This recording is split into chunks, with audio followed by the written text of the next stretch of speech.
Je m'appelle David Guéné, je suis professeur de physique et chimie au collège Édouard Manet à Villeneuve-la-Garenne. Aujourd'hui, les élèves vont réaliser une décantation et une filtration. Le professeur projette sur le TBI un texte présentant la situation déclenchante. À partir d'une eau boueuse, donc comme celle qu'on a ici, pour avoir une eau la plus limpide, c'est-à-dire la plus claire possible.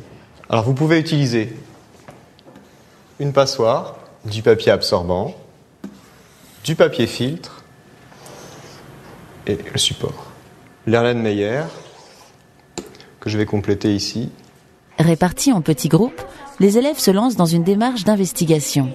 Ils recherchent des solutions afin d'élaborer un protocole expérimental efficace. Dedans, on va l'enlever avec la spatule. Les petits trucs, on va prendre du papier filtre. Pourquoi faire? Pour faire filtrer les saletés, les petites saletés. Les élèves passent ensuite à la phase d'expérimentation.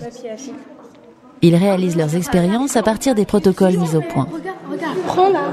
Mais on peut appuyer dessus comme ça. Mais regarde comment il est clair.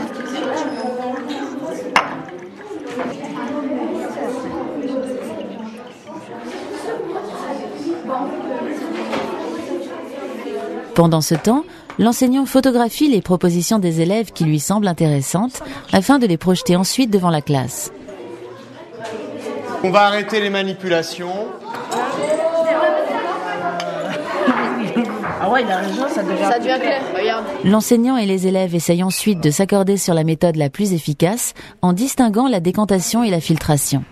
Est-ce que les autres peuvent me dire ce qu'il y a d'intéressant dans ce schéma-là?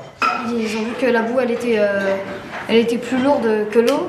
C'est-à-dire que la bouteille, donc la bouteille d'eau boueuse ici, comparée à, juste à côté, sur la webcam, une bouteille que j'ai laissée au repos pendant quelques minutes. Quand vous allez utiliser la bouteille pour récupérer l'eau la plus limpide possible, vous allez faire comment, Margot? En fait, on va essayer de secouer la bouteille. On va verser le haut pour qu'on prenne le moins de boue possible. Oui, mais elle reste toujours marron. L'eau reste toujours marron, très bien. Ça veut dire qu'on n'a pas tout enlevé. Uniquement les particules les plus denses qui sont au fond, il reste des particules qui sont en suspension dans l'eau. Je vais vous présenter donc une photo que j'ai prise ici. Grâce à la passoire, on a essayé de retirer les plus gros déchets.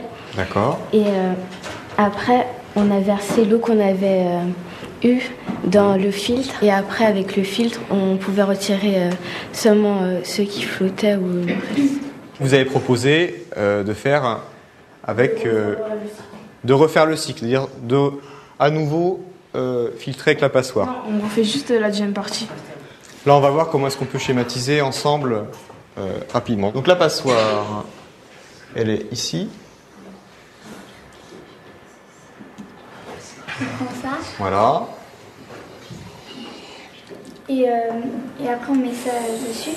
Oui. Vous allez noter sur votre cahier ce schéma et on va compléter ensemble les légendes. Tu nous le dis avant ce que tu fais comme mot. À l'aide d'une tablette interactive, les élèves complètent les légendes depuis leur place. Alors je termine. Donc l'Erlenmeyer ici et le filtrat ici. Voilà. Pour conclure, l'enseignant projette une vidéo issue d'un site internet, le site.tv, permettant d'accéder à de nombreuses vidéos destinées à l'enseignement. En découvrant les différentes étapes du traitement de l'eau des rivières, les élèves font alors la correspondance avec les manipulations effectuées en classe. Des animaux extrêmement sensibles à la qualité de l'eau. Ici, elles sont en pleine forme, l'eau est donc parfaitement consommable.